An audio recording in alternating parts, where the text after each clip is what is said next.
오늘 오후죠. 13개 구단 단장들이 모인 코보 임시 이사회가 개최가 됐는데요. 코로나19 확산 여파로 리그를 재개하는 것이 더 이상 어렵다라는 판단하에 2019-2020 V리그 시즌 종료에 합의를 했습니다. 네, 코보 이사회 결정에 따르면 우선 이번 시즌 우승팀은 없습니다. 그리고 5라운드 종료 기준으로 이 최종 순위를 확정지었습니다.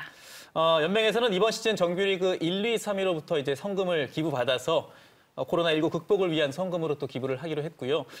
또 전문위원, 심판, 기록원 등 구성원들의 생활 자금 역시 지원하기로 했습니다.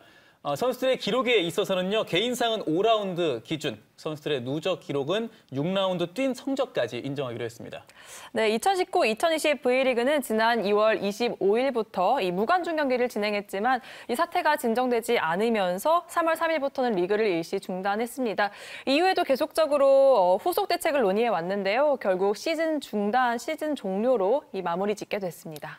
네, 팀별로 적게는 3경기, 또 많게는 5경기까지 치르지 못하고 시즌을 종료하게 됐는데요. 남자부와 여자부 최종 순위가 어떻게 결정됐는지 좀 구체적으로 알려주시죠. 네, 일단 3월 2일 이제 리그 중단을 발표했던 시점이 마지막 6라운드를 치르던 중이었는데요. 이제 팀별로 소화했던 경기 수가 좀 다르고요. 네. 따라서 이제 5라운드까지의 순위가 기준이 됐고, 이제 앞에 좀 말씀을 해주셨던 것처럼 남자부 정규리그 이제 순위는 우승팀 없이 끝나게 됐습니다. 일단 순위를 살펴보자면 1위 우리카드, 2위 대한항공, 3위 현대캐피탈, 그리고 4위 OK저축은행, 5위 삼성화재, 6위 KB손해보험, 그리고 7위에 한국전력이 올라와 있는데요. 일단 남자부는 정규리그 126경기 중에 112경기를 소화를 했고요. 그중 6경기는 무관중 경기로 치러졌습니다. 정규리그 14경기를 남겨두고 리그가 종료가 됐고요. 자, 이제 포스트 시즌이나 준 플레이오프가 열린다고 가정을 하게 되면 이번 시즌 정규리그와 포스트 시즌 합쳐서 최대 23경기를 치르지 못하게 되는 상황인데 굉장히 좀 개인적으로 아쉬운 그런 기분 들고 있습니다. 네, 남자부와 마찬가지로 이 여자부도 최종 순위가 다르지 않죠? 네, 이 순위가 이 최종 성적이 되면서 좀 희비가 엇갈리는 팀들이 있을 텐데 여자부 역시 우승팀 없이 1위부터 6위까지 정해졌습니다. 1위는 현대건설이고 2위는 GS칼텍스, 3위는 흥국생명, 4위는 인삼공사, 5위는 IBK기업은행, 6위는 도로공사 이 배구단으로 결정이 됐는데요.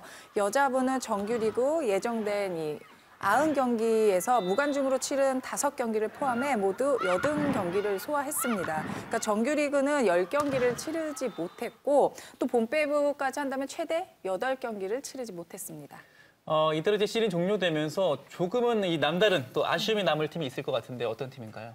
이제 제가 생각했을 때 아무래도 2위 팀이 좀 아쉬울 것 같아요. 일단 네. 지금 남자부 2위는 대한항공이고 우리카드와의 그 승점 차가 2점 차밖에 나지 않습니다. 5라운드까지. 그렇다고 본다면 충분히 따라잡을 수 있는 그런 기분도 좀 가지고 있었을 텐데 또 한 경기 덜 치른 상태로 시즌을 접게 됐기 때문에 더 아쉬울 것 같고요.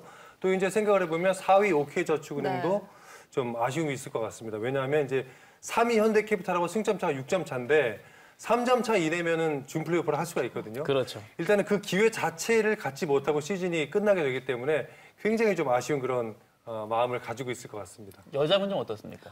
여자부도 다르지 않게 가장 아쉬운 팀은 이제 2위에 GS칼텍스가 아닌가 싶은데 네. 현대건설과 단 승점이 1점 차이밖에 나질 않고 사실 시즌 초반에 GS칼텍스가 굉장히 강세를 보였었거든요. 그러다 떨어져 있다가 6라운드에 1위까지 잠깐 탈환을 했었는데 결론적으로는 현대건설과 승점 1점 차이가 나기 때문에 좀 아쉬울 수 있고 또 흥국생명이 7연패 중에 이재영 선수가 복귀를 하면서 최근 상승 기운을 타고 있고 경기 내용도 굉장히 좋았었기 때문에 흥국생명도 좀 아쉽기도 할 테고 본배구와는 상관없지만 이 하위권에 있는 팀들도 최근 경기력이 올라오면서 좀 마지막에 유종의 미를 거둘 수 있는 기회를 좀 놓쳤다고 볼 수 있습니다. 네, 사실 이 시즌 조기 종료는 프로배구 역사상 처음 있는 일입니다. 무관중 경기 결정과 좀 일시 중단으로 대처하면서 좀 리그를 어떻게든 다시 재개하려고 좀 다방면으로 노력을 했었는데요. 좀 중단이 불가피한 상황이었습니다. 이 두 위원도 좀 아쉬울 것 같은데 좀 어떻습니까?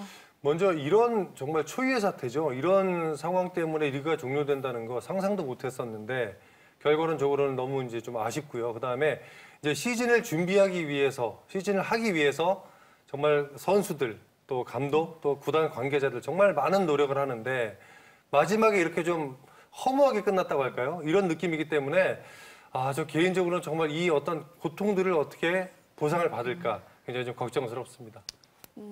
저도 같은 생각이기는 한데 또 양쪽의 배구인으로서 또 이 리그가 굉장히 또 여자 배구가 한참 인기가 또 올라갔기 때문에 좀 아쉽기도 네. 하지만 또 반대로 생각하면 안전도 좀 우선순위가 돼줘야 되고 어쨌든 시즌 마무리를 짓지 못했기 때문에 선수들이 뭐 지금 1위로 끝난 현대건설 선수들조차도 뭐 시원하지는 않을 것 같은데 좀 아쉬움은 조금 남는 것 같습니다.